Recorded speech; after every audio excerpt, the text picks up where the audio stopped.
It's Friday, March 1st. In a joint defense press briefing on Thursday, the Army, Air Force and Navy stated that the forces are fully prepared and in a heightened state of readiness to respond to any provocation from Pakistan. Countering what it called misinformation from Islamabad over the sequence of events Wednesday morning, the Indian Air Force laid out the following facts. On 27th February 2019, at around 1000 hours, Indian Air Force radars detected a large package of Pakistan Air Force aircraft heading towards the Indian territory, towards general area Jangar. They breached the Indian airspace west of Rajouri in the Sundarbani area. The ingressing aircraft were observed to be at various levels. IAF fighters, including MiG-21 Bison, Sukhoi 30 MKI and Mirage 2000, were tasked to intercept the intruding Pakistan Air Force aircraft. The Pakistan Air Force aircraft attempting to target our military installations were intercepted by the IAF fighter aircraft, which foiled their attack. Although PAF bombs have fallen in the Indian Army formation compounds, however, they were unable to cause any damage to our military installations. In the aerial combat that ensued, one F-16 of Pakistan Air Force was shot down by an IAF MiG-21 Bison aircraft. The F-16 crashed and fell across the line of control in Pakistan-occupied Jammu and Kashmir. The IAF lost one MiG-21 in the aerial engagement, and though the pilot ejected safely, his parachute drifted into the Pakistan-occupied J&K, where he was taken into custody by the Pakistan Army. There have been many factually incorrect statements that have been made by Pakistan. The first blatant disinformation was that 2 IAF aircraft were shot down by Pakistan and 3 pilots of Indian Air Force were down. The fact, however, is that Indian Army units had reported sighting 2 parachutes falling in POJ&K, which were of 2 F-16 pilots, the aircraft which was shot down by the MiG-21.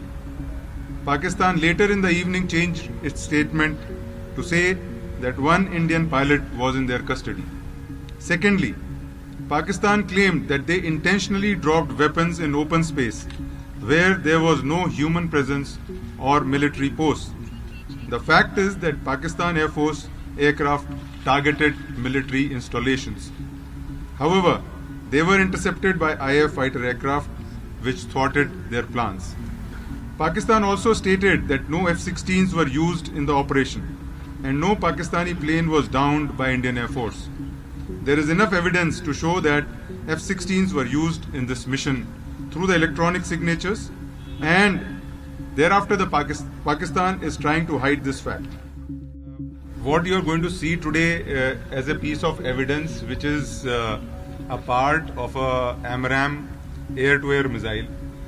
This is a beyond visual range air-to-air missile, जो कि F-16 Pakistan में सिर्फ एक जहाज है F-16 जो कि AMRAAM missile लेके उड़ सकता है, और कोई भी उनके पास जहाज नहीं है जिस पे AMRAAM मिसाइल लगाई जा सके. ये कि वो उस मिसाइल के टुकड़े राजौरी के ईस्ट में इंडियन टेरिटरी में पाए गए हैं, इसका मतलब है कि उन्होंने F-16 का यूज किया है. दूसरा, एयरफोर्स के पास काफी तरह से हम पता कर सकते हैं कि कौन सा जहाज उड़ रहा है या कौन सा जहाज हमारी एयर स्पेस की तरफ आ रहा है. इलेक्ट्रॉनिक सिग्नेचर होता है हर जहाज का. हमारे पास उस इलेक्ट्रॉनिक सिग्नेचर को मैच करता हुआ हमने उसको पाया, जिसकी वजह से हम ये कह सकते हैं कि F-16 इस मिशन में शामिल थे. Responding to questions regarding the assessment made of the success of the airstrikes targeting the Jaish-e-Mohammed camp in Balakot in Pakistan and deferring media reports on terrorist fatalities, the Indian Air Force said, There is fairly credible evidence with us which proves that there was damage to the camps. The weapons hit the intended target and they cause the damage that was intended. However, it will be premature, to say that what is the number of casualties we have been able to inflict on those camps and what is the number of deaths. Pakistan's decision to release Wing Commander Abhinandan was seen as being in consonance with the Geneva Convention guidelines. As far as the Indian Air Force is concerned, we are happy that our pilot, who had fallen across the line of control and was in the custody of Pakistan, is being released. We are extremely happy to have him back. We only see it as a gesture which is in consonance with all Geneva Conventions.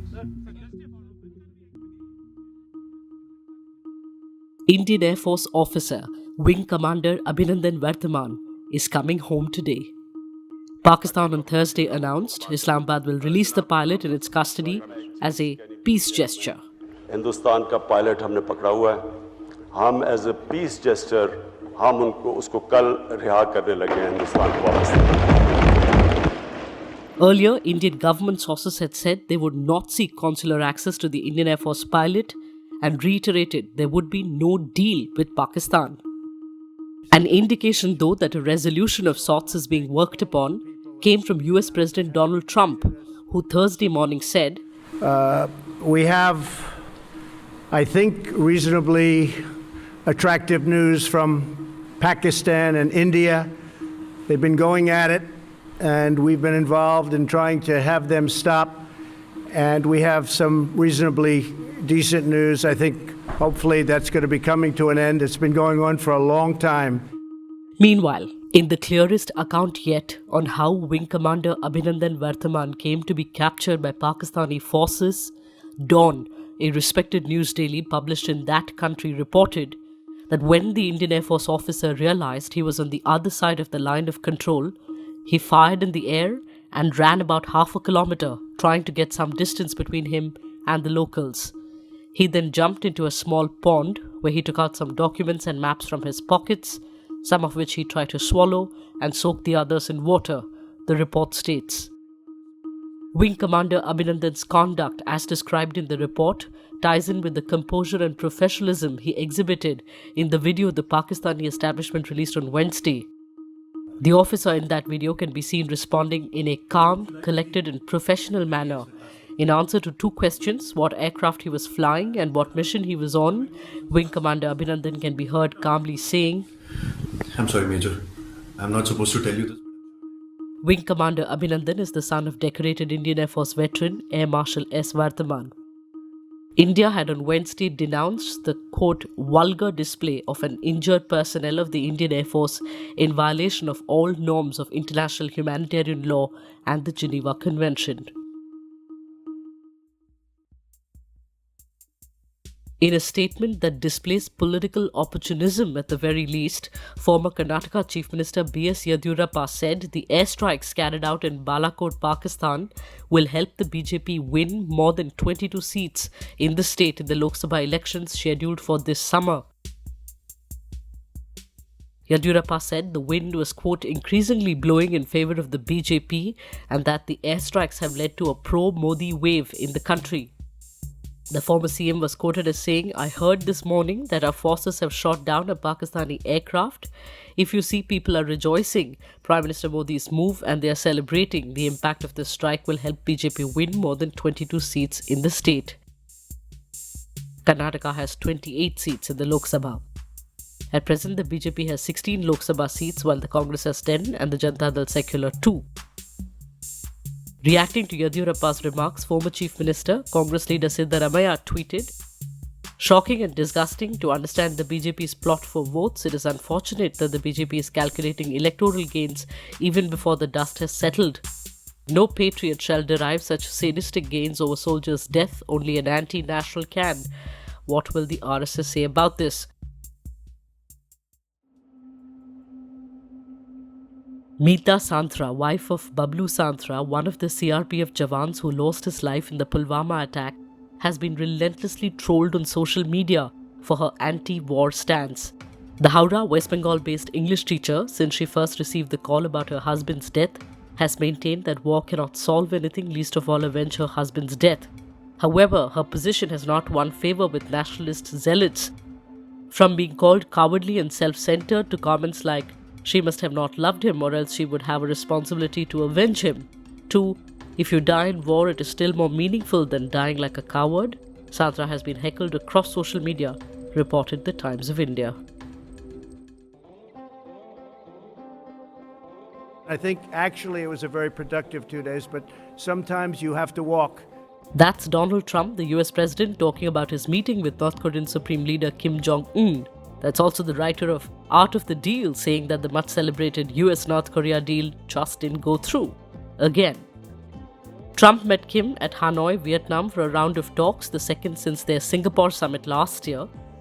A Wednesday dinner and Thursday morning breakfast went smoothly and led to a private meeting between the leaders. Following this conversation, the planned joint agreement signing ceremony was cancelled. The working lunch scrapped and things just wrapped up almost instantly. What happened? Likely an issue over the denuclearization of North Korea in exchange for the US scrapping economic sanctions. As we told you yesterday, both parties had unequal expectations from the exercise. The United States is unwilling to lift all economic sanctions imposed on North Korea without them unilaterally denuclearizing the region first, an arrangement not famous with Kim. The leaders also failed to sign a deal on the establishment of formal diplomatic relationships between the US and North Korea. When asked by a reporter if he was willing to actually denuclearize, Kim said, "If I'm not willing to do that, I won't be here right now." So what went wrong, and when will this next meeting to actually sign deals be? That remains to be seen. See you Monday. Love your morning fix? Help support our journalism. Subscribe to Scroll Plus using the link in the description.